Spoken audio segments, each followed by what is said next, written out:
Alright, the story is, we were coming down the motorway home late one night, absolutely on fumes, 56 mile an hour all the way, dead straight, and I was aware of a policeman behind me, so we carried on. 56, I'm in my yellow vest, sort of looking resplendent. It was dark, wife's on the back. We got off the motorway, and sure enough the blue lights came on, and he went over the bike with a fine tooth comb and said, "Oh, your rear tyre is squared off." That was the only thing he could find with the bike. He says it's dangerously squared off and it needs replacing straight away. This was after doing the breathalyzer and, you know, everything else, checking the insurance and all the rest of it. So that was about 1,000 miles ago, something like that. And I haven't got around to doing it yet. It is still legal, but it definitely needs doing. So I mentioned on the motorbike forum that what we were going to do was change the tyre. Some people take it into the shop and do it. Some people prefer to do it themselves. And I said, oh, I might do a little video. Stupid me. Everybody said, oh yeah, good idea, do it and make it idiot proof. That won't be a problem, trust me. So I've done this, I'm only an amateur, so I've done it, 5, 6, 7 times, something like this. Will be like the 7th time or the 6th time or something. I've changed a tyre on a bike. I'm not an expert, but this is how I do it. Hopefully you'll get something out of it. If not, just leave a comment and let me know what you would do differently. So here's a nice close-up shot of my tyre. Profile is quite squared off. And what that can almost feel like is that there's something loose in the steering of the bike as you come to tip it into a corner and it fights to go back upright. Of course there's also a safety consideration there, because if you're on a bend, if you're on a lean and your only sort of like contact with the road is that kind of sharp edge of the squared off bit of the tyre, clearly you've not got an awful lot of traction there. Just show you these legal wear markers, which are the blocks set into the tread of the tyre. There's the new one, a little bit healthier. So although the bike feels fine when I'm out doing some U-turns and mucking about in car parks, I think it's time to stop prevaricating and get on with getting the new rubber on the wheel, and we'll come out and do another little session afterwards and see if it feels any different.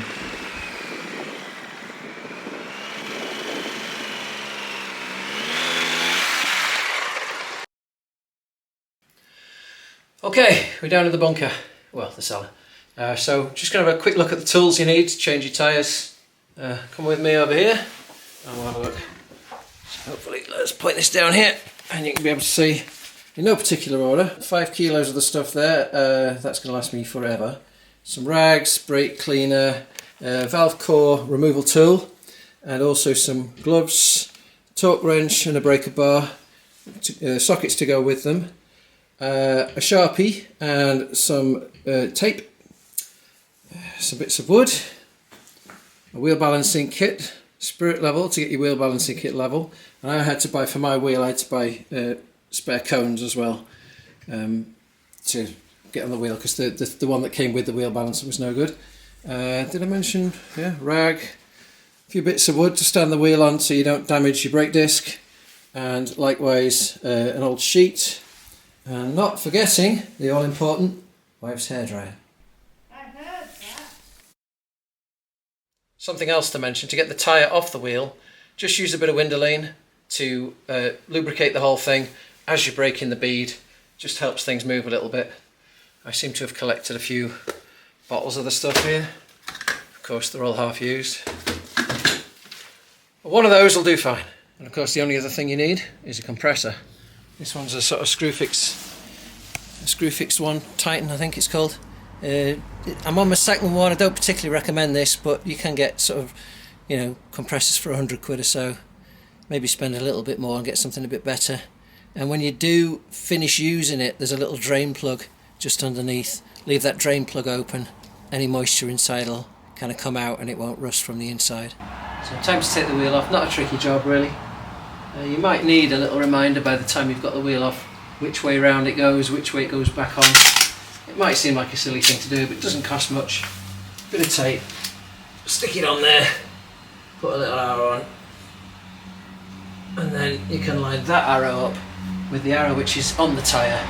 When you put it on, there's no confusion. And trust me, By the time you've got your tyre off, you might be a bit tired. Concentration might not be what it should be.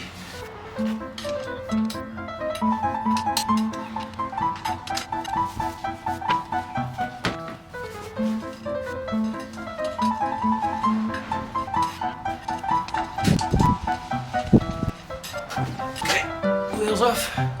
Let's get the tyre off. Next step, very simple. Take your valve core removal tool and let all the air out of the tyre. It'll come out in a big hiss.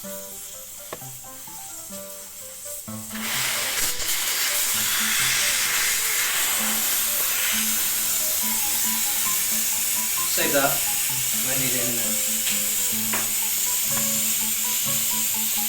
Then we're going to get the tyre off the wheel. Too high. It is possible to do this without a bead breaker. I haven't got one. I should probably get one. But the idea is you work your tyre spoons underneath there into your tyre. You take two, put them a couple of inches apart, pointing upwards. Your third one in the middle, pointing downwards. If I can just hopefully just get it over the lip of the tyre. Actually, something I should probably do is get the old window lean out, give it a spray first so it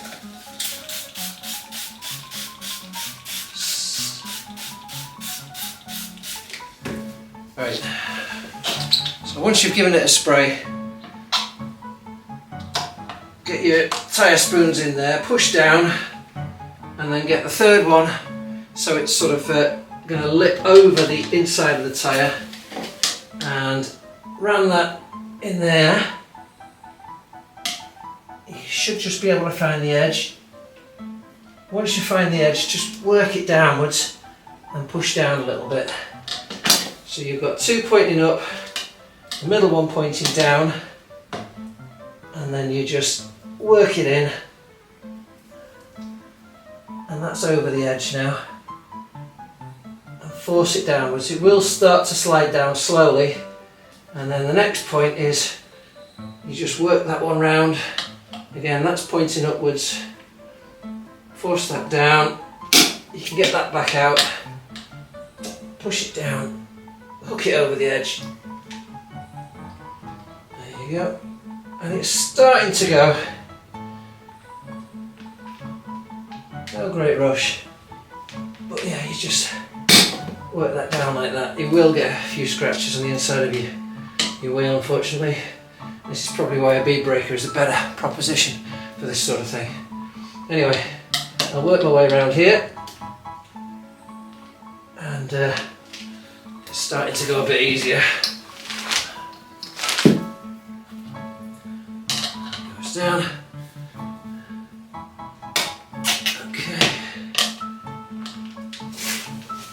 Use your knees to stop it from. There you go.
once you've got it a little bit off the rim, like this, it should just push off. Yeah! So we've got our wheel, we've got our old tyre, which is looking a bit worse for wear, to be fair, and we've got our new tyre. You can probably see the difference in the profile of those. One is definitely more square than the other. It still felt fine to ride on while I was doing the U-turns and figure eights and things, felt fine, but what I'm going to do is I'm going to take it out and give it another go, if the weather holds, and just sort of see if I can tell much of a difference. So what we've got to do now is a couple of things. One, we've got to get the new tyre on the wheel, but what we'll do beforehand is just warm it up a little bit. So we're going to put the hairdryer on a low heat just to kind of warm that tyre up, make it a little bit more pliable. I've stuck it in there already. What's a low heat? I haven't got any hair. How do you use a hairdryer? I think let's go for the middle one. Yeah. So that's now going to get the tyre nice and warm. So while that tyre's warming up, I'm going to put the wheel on the balancer without any tyre on it at all. Just see if there's a particular heavy spot on the wheel. Most tyres, well, some tyres, I don't know about most tyres, will have a yellow spot indicating a light point on the tyre. These Michelins don't have that, so in theory they are perfectly balanced already. There's no particular heavy yellow spot to line up with the valve core on the wheel. But I'm gonna just for interest, I'm just gonna put it on the balancer and see what it's like. Alright, so what we've got is the wheel on the cones. It just pops onto there like that. Already levelled up this to make sure it's level, and we'll just see if the wheel actually has got a heavy spot. I've also put the valve stem back in the wheel there, so move the valve stem to 9 o'clock. It does seem to fall that way a little bit.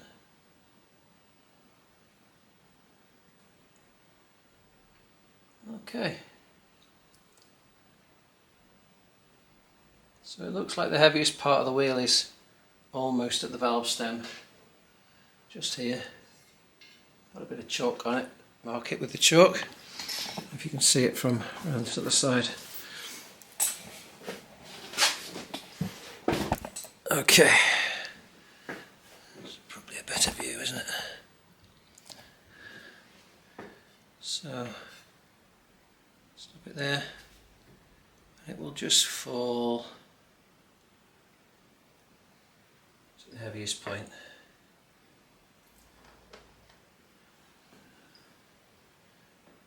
Which is about there. Alright, so I've balanced the wheel with the valve stem back in it and the valve cap on. It does have a heavy point on the wheel. It's not exactly where the valve is, it's slightly off to one side, but I've made a little chalk mark. In my case, the tyre that I've bought doesn't have a yellow spot indicating a light point on the tyre, but if it did, you'd want to probably, when you put it on your wheel, you'd probably want to line it up with that point. So now all I'm going to do is remove that valve core again, discard it. I've got plenty more in there, and I'm going to clean the wheel up a little bit and then get the tyre back on the wheel, back on the bike.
Okay, best laid plans and all that. The arrow that I stuck on earlier on to remind me of the rotation of the wheel fell off while I was cleaning the wheel.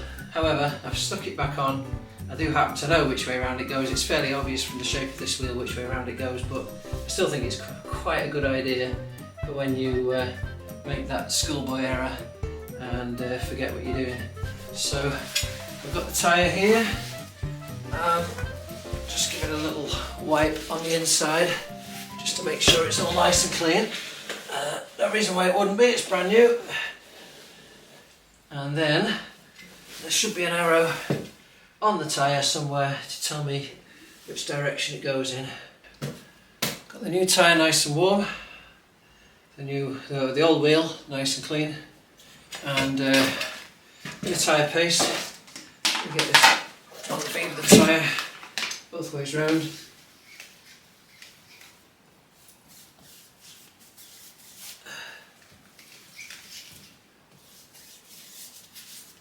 And that just gives it a nice mating surface with the rim.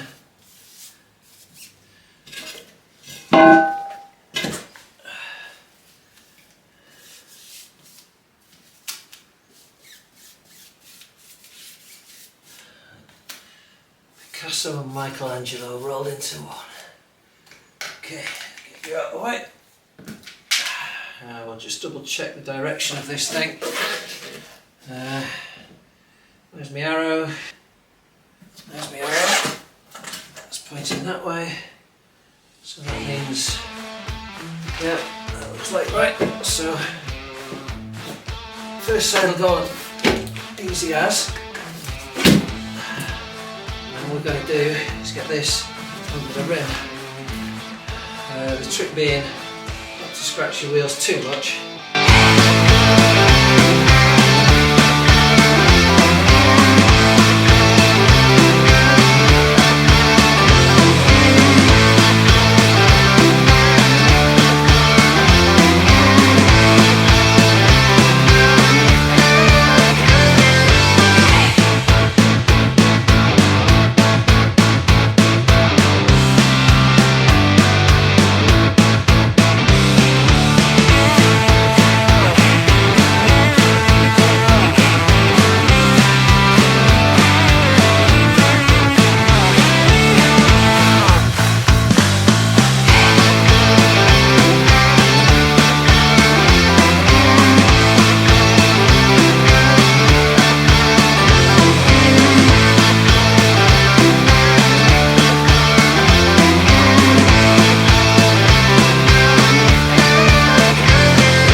There's no pouring the valve at the minute. Reason being, you want as much air in as quickly as possible. Hopefully this will pop.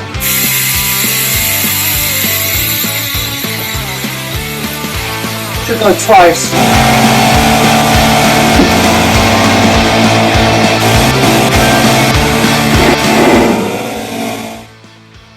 There's the wheel on the balancer. Let's see what it does. Valves at 9 o'clock. It's falling ever so slowly.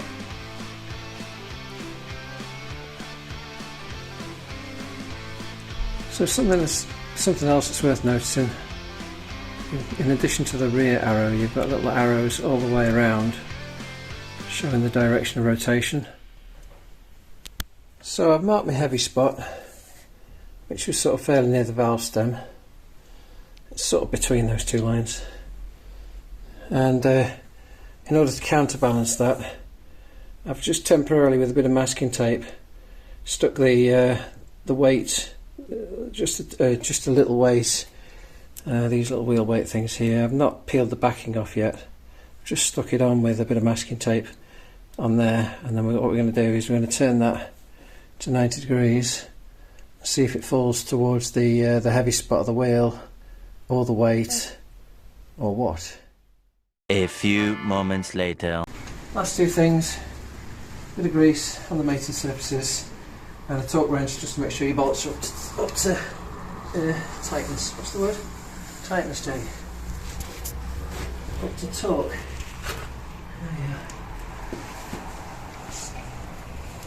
Bit on there.